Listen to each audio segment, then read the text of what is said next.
The return of the Chinese Grand Prix threw up a lot less surprises than I thought it would, with a dominant Verstappen win. We shouldn't really be surprised at this point, should we? But what an absolutely fantastic race by Lando Norris to get second place ahead of Sergio Perez. McLaren really didn't think they would have the pace, but they did, especially with Lando. For this review, I want to talk about a few things that happened during the race itself. Of course, the big talking point is the incident between Lance Stroll and Daniel Ricciardo that happened at the safety car restart. But before that, let's talk about the reason for the safety car and why I think the FIA made a big mistake.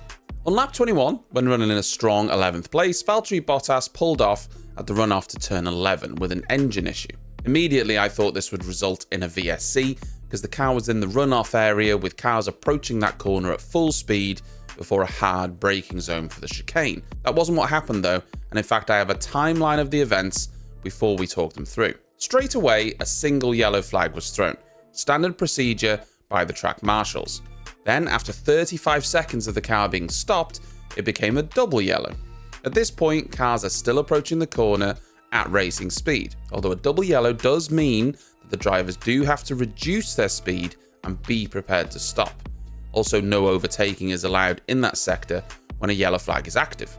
During this time though, Bottas was getting out of the car and even stood over the car trying to get the steering wheel reattached, while the cars were still active on the track behind. If I'm honest, I felt this was a mistake, and it took 1 minute 36 seconds of it being dealt with under yellow flags before the virtual safety car was then called. Then, after a total of 5 minutes 42 of Bottas' car being stationary, a full safety car was brought out on lap 23. This was because the marshals were unable to move the car because it wasn't going into gear, so a crane was needed. Now, the race direction clearly couldn't have known that the car wasn't going to be movable when the VSC was called, and I do think VSC was the right decision. I just think it should have been called straight away. I don't think it's a good look having a driver standing over their car in the braking zone of a fast corner or a fast approach, even if it is under double yellows. Maybe I'm overreacting, but I think a VSC should have been called straight away when Bottas started to get out of the car, based on where it was stopped. I would have neutralized the race and no one would have gained anything or lost anything because that's what the VSC is for.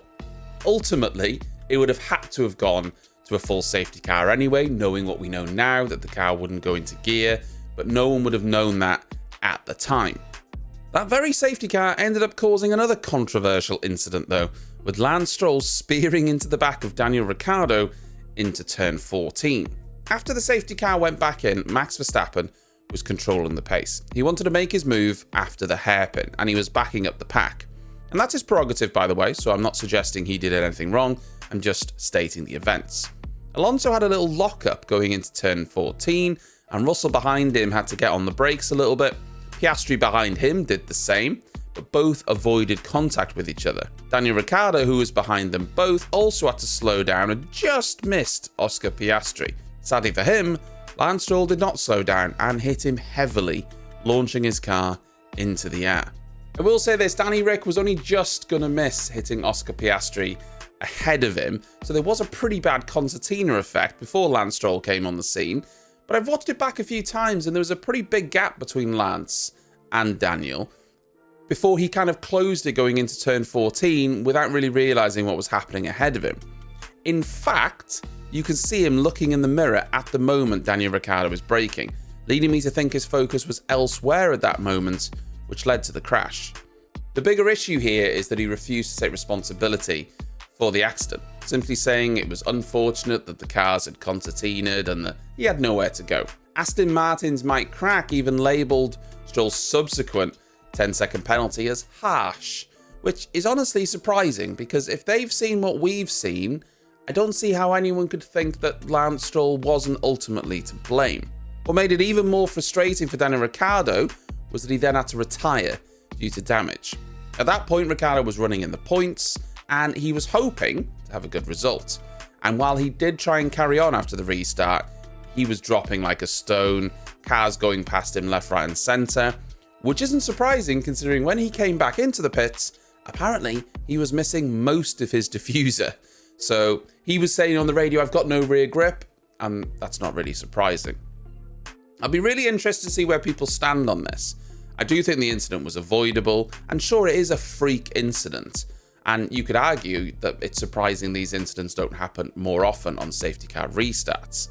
Sure, the cars did concertina up, undoubtedly, but Stroll seems to be paying no attention when it happens.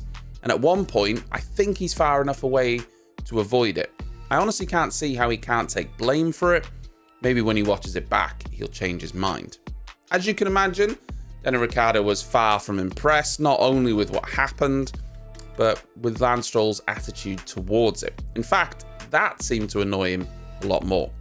All in all, the Chinese Grand Prix wasn't as wild as I expected it to be. The sprint threw up a little bit of excitement, and all the drivers managed, I think, the whole weekend really well with a lack of practice.